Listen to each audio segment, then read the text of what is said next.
Good news. The government raised the debt ceiling, avoiding historic U.S. default. Bad news. There were 74% more jobs created in May than Wall Street predicted. Why is that bad news? Well, mortgage rates spiked from 6 to 7% in the weeks leading up to the debt ceiling deadline. The consensus was that rates would start to fall back down after a debt default crisis was averted. But the morning after the Senate announced an agreement to raise the debt ceiling, the May jobs report came out with job growth blowing away expectations.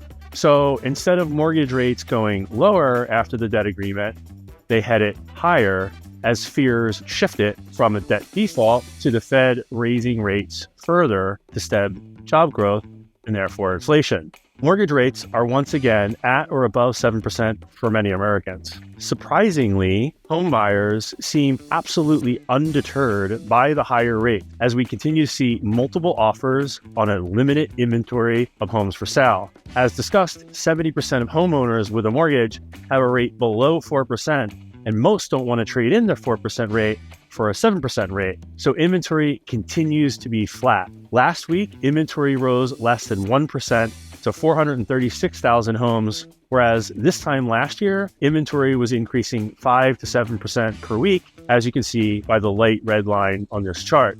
There are almost as many homes under contract as there are homes for sale, which further demonstrates the pent-up buyer demand. But until mortgage rates get back into mid 5% range, we aren't likely to see more sellers and therefore listing inventory. Once we do get into the mid 5% range, however, many continue to believe we will see a pandemic-like buying frenzy. Only time will tell, and it looks like it's going to take a lot more time than hoped. Thanks for watching this episode of ForReal.tv.